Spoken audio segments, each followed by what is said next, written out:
what feels familiar. We attract what feels familiar. If you grew up in dysfunction, chaos, emotional neglect, it becomes your emotional normal. If you grew up in dysfunction, chaos, and emotional neglect, it becomes your emotional normal. Unhealed people feel familiar. Unhealed people feel familiar. Not necessarily safe, nevertheless recognizable. This is why you can date this. This is why you can date what feels like the same person with a different name. Because unhealed people feel familiar. I know this all too well. The story of my life, the story how I got to being the person I am. I had to unbecome what trauma, dysfunction, and chaos taught me to be and become what God created me to be. Unhealed people feel familiar, not necessarily safe. Familiarity often feels like chemistry.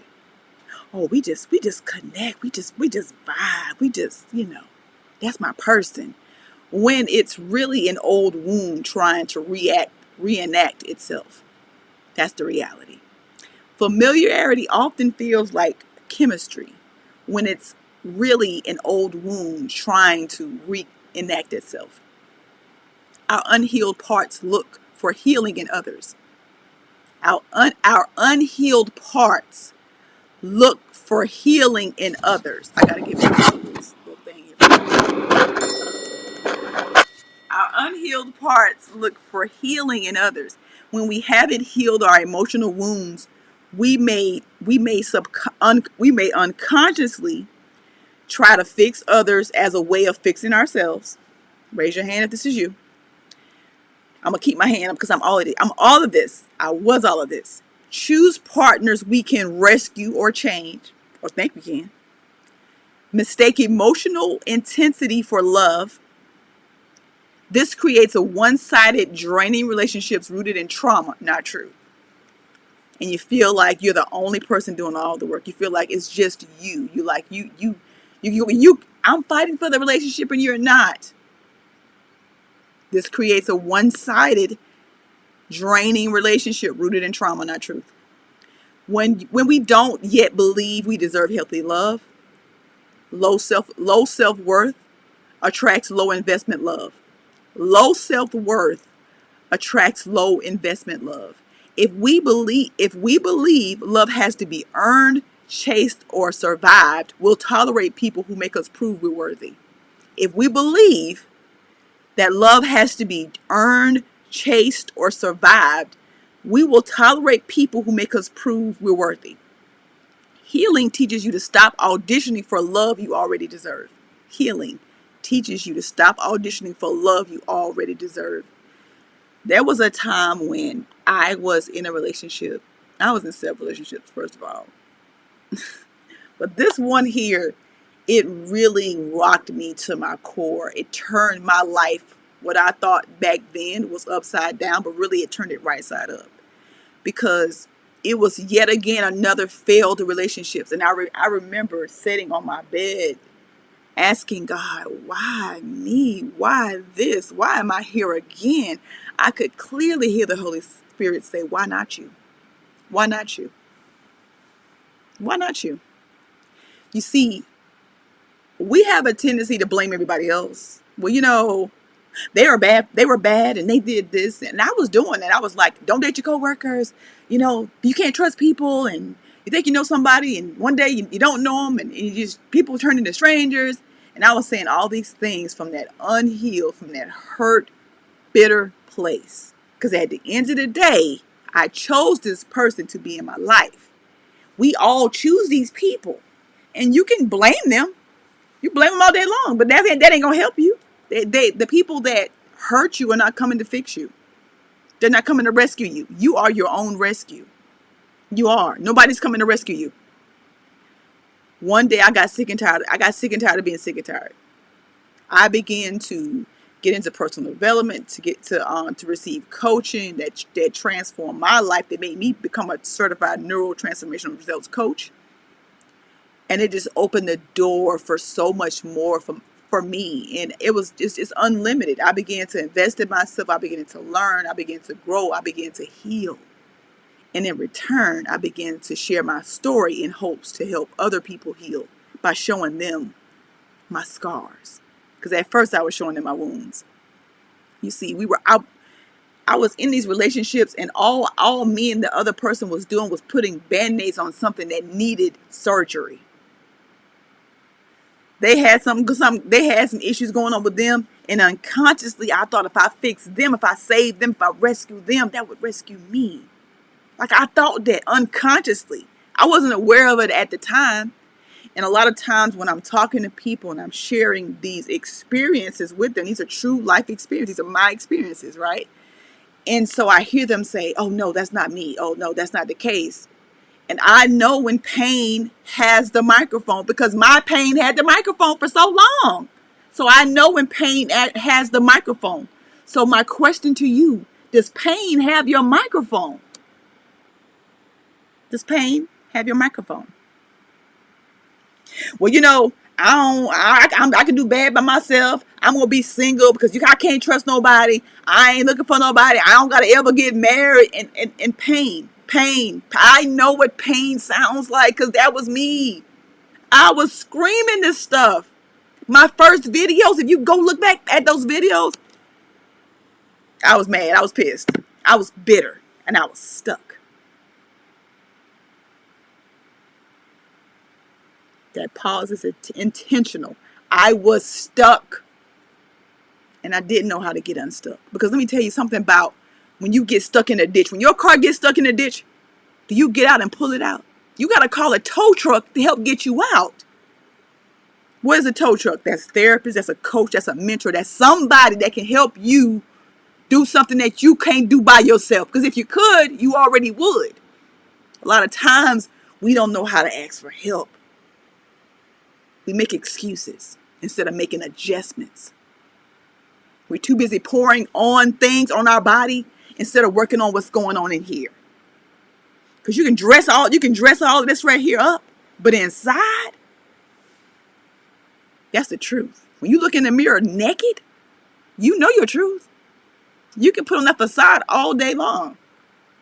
But at the end of the day, you know you better than anybody else around you.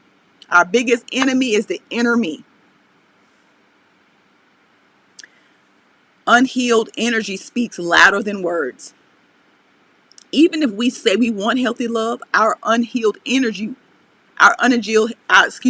if we say we want healthy love, our unhealed energy will avoid emotionally available people. It's going to avoid them.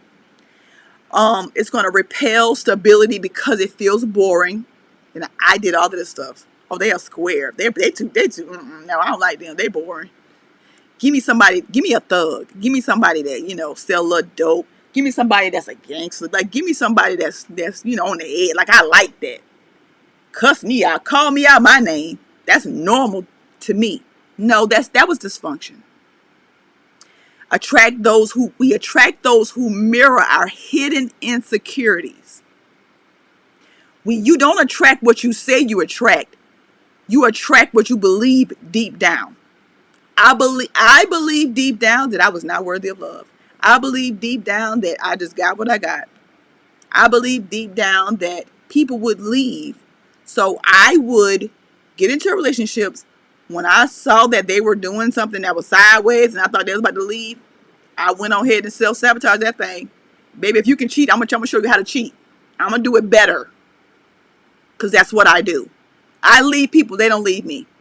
That father wound, my father not being in my life, had me operating from the belief that I had to leave people before they left me. Because I did not want to be the one being left. I did not want to be the one being rejected. That was the person, that was the little girl that was running the show. That was the little girl that had the microphone for decades. So I know what that's like because that was me. The person that I'm most equipped to help is the person I used to be. I know what she looks like. I know what she sounds like. I know what hurts her. I know what keeps her up at night. I know what her anxieties are. I know what her fears are. Like, I know that. I know what her unhealed pain is. So when I share these When I share these messages, these posts, these quotes, I know who I'm speaking to, because that was once me. That was me until it wasn't.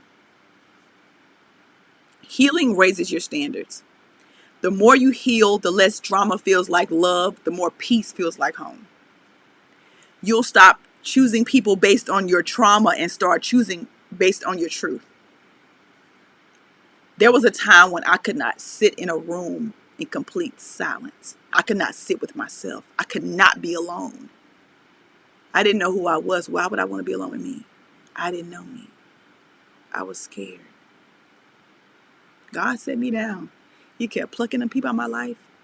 Even after that relationship had ended, y'all, I was right back. Rebound. You talking about a rebound. I had rebounds. Making emotional decisions. I was like, what are you doing? And it's like, once I snapped out of it, the people who I call myself dating, I was like, you gotta go. Like, what? That's what happens. When you make those emotional decisions, your body cannot handle that. Like, it can't. It doesn't have the capacity to, because it's emotional. That's why you should never make any major decisions when you're emotional.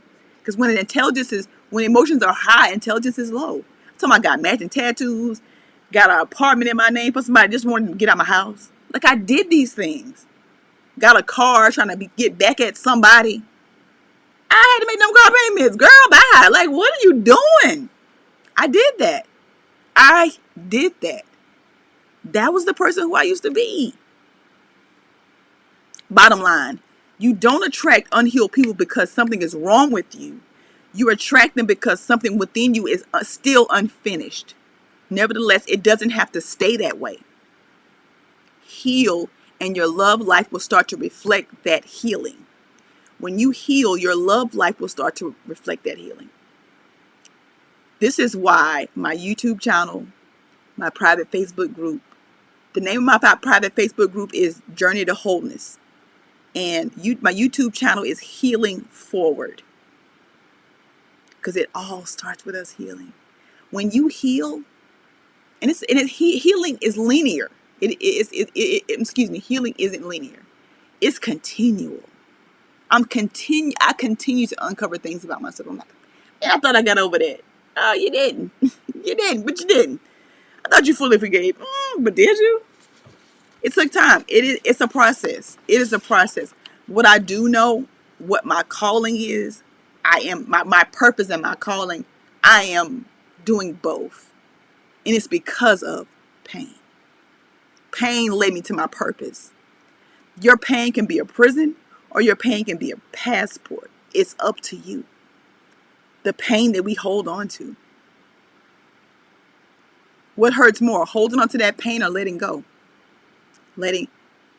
Holding on to it. Holding on to it will hurt you more than letting go. Letting go, it's freeing. It feels like a weight was lifted off of my shoulders once I forgave. And it started with me forgiving my father. It started there because that was my blueprint of relationships. That's where it started for me. That's what I realized once I started doing my work. Once I start healing. Once I start unpacking the pain. My question to you, what is it costing you to hold on to that pain? What is it costing you to hold on to that pain? And how much longer are you going to hold on to it? Ultimately, my vision is to be a beacon of encouragement and empowerment in both spiritual and practical realms. I see lives transformed as people not only hear encouragement, but also are equipped to take bold action in their personal and professional journeys. In every message, in every tutorial, in every encounter, I am building community that is inspired and equipped and released to make their own impact in the world. That thing that you went through,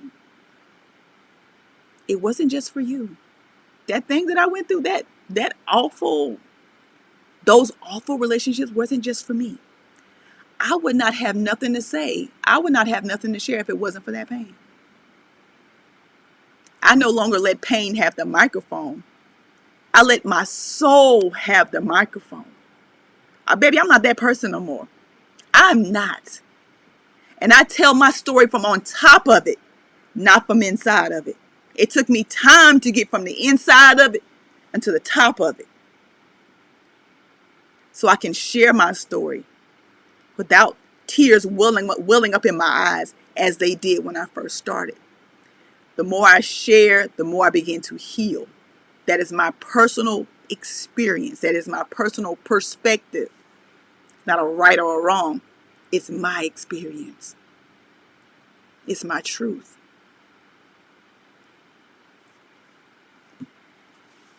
I just stopped by here to tell you my story.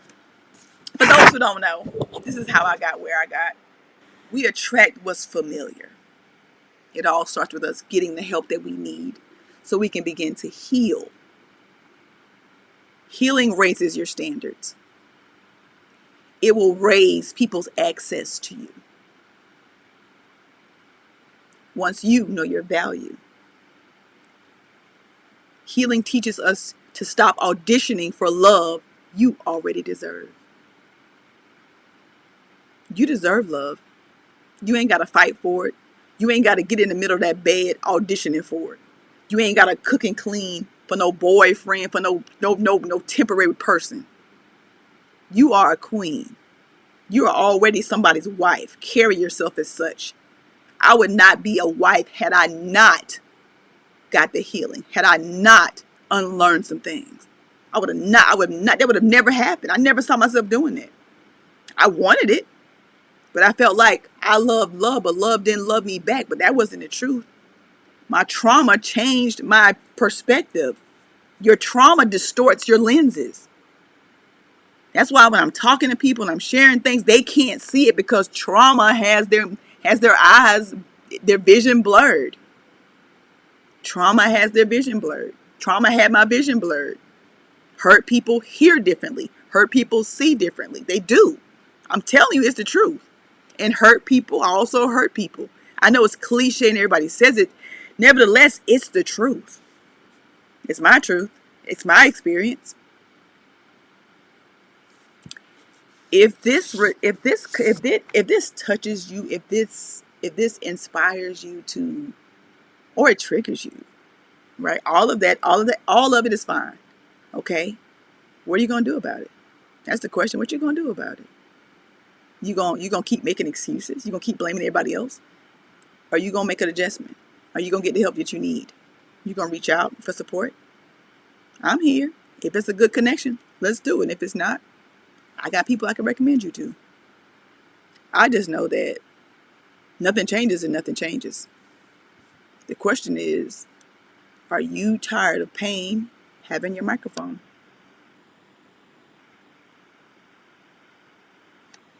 That's all. I am complete.